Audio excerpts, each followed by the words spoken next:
Magandang gabi, sambayanang Pilipino.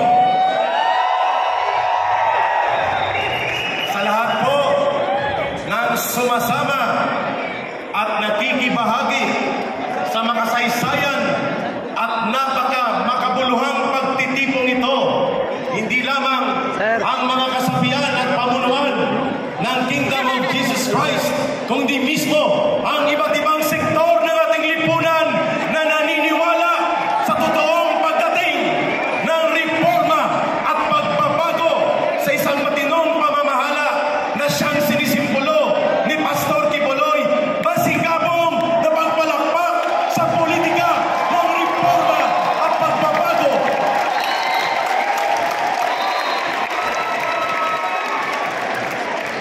Sabi nila, namimiss daw ninyo ang ating sigaw at pagpapahiwatig ng damdamin sa Liwasang Bonifacio. Sabi ko, ang kaibahan lang ng Liwasang Bonifacio at ng Inares Sports Arena, yun ay open space. Ito ay may bubong, pero rally pa rin ito para po sa totoong agenda ng sambayanang Pilipino. Kaya, namimiss daw ninyo ang panawagan, bayan, bayan, bayan ko. Di patapos ang laban mo. Si Pastor Kibuloy, dadalhin mo sa Senado.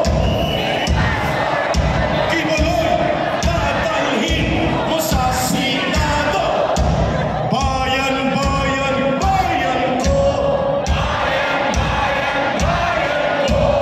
Di patapos ang laban mo. Si Pastor Kibuloy, bibit-bitin sa Senado.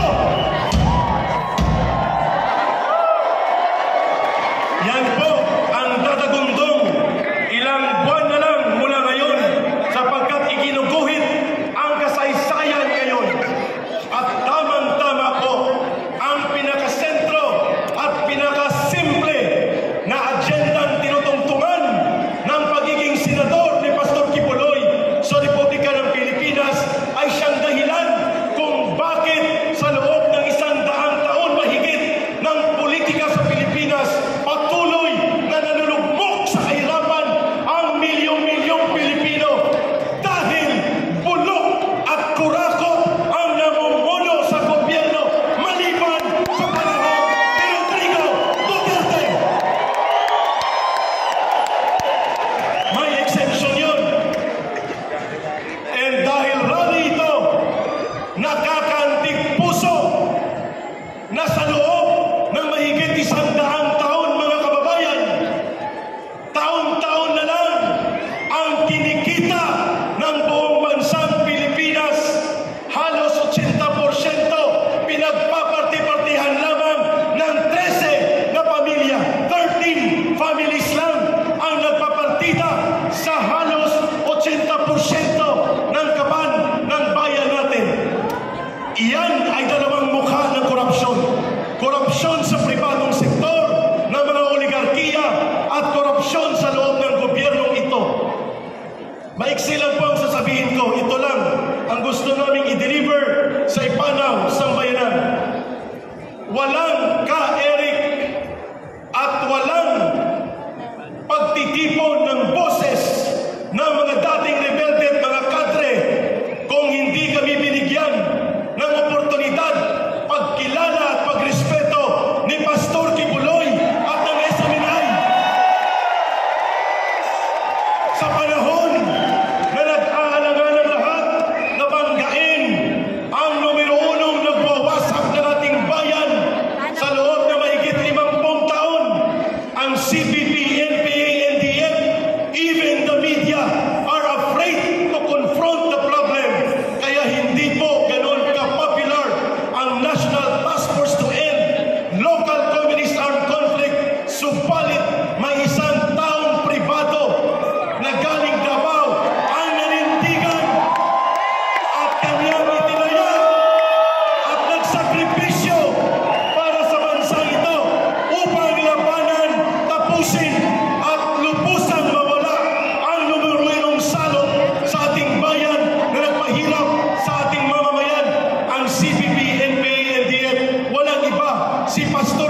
Ang isa ay para kay Pastor Kibuloy dahil nami-miss na natin ang kanyang physical presence.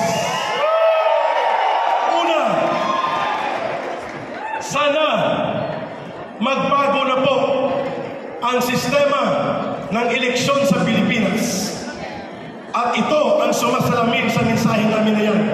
Sana nanakawan na at na-hold up si Juan, ngunit ang hold upper pa ang pinasalamatan na baon sa utang ang bayan ni Juan, ngunit ang nagnakaw pa ang nasa pamahalaan.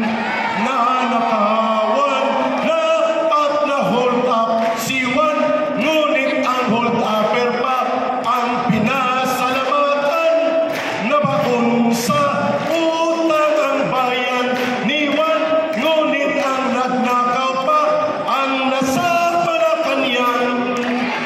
Yun ang katotohanan at yun ang dapat mabago na. At ang panghuling awitin para kay Pastor Kibuloy, alam kong ito'y magugustuhan niya sapagkat iisa ang puso namin.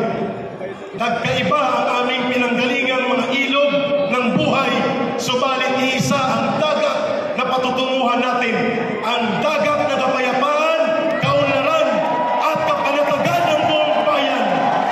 We are like rivers coming from different direction, but we will all meet on the same sea, the sea of liberation and the sea of peace and security of this country.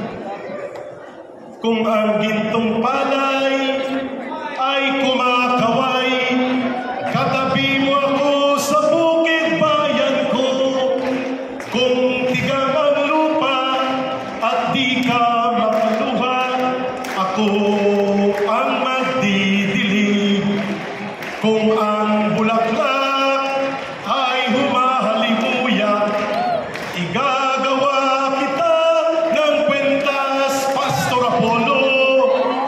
Kung nanalanta ang bagyong sigwa, ako'y may kubong ligtas.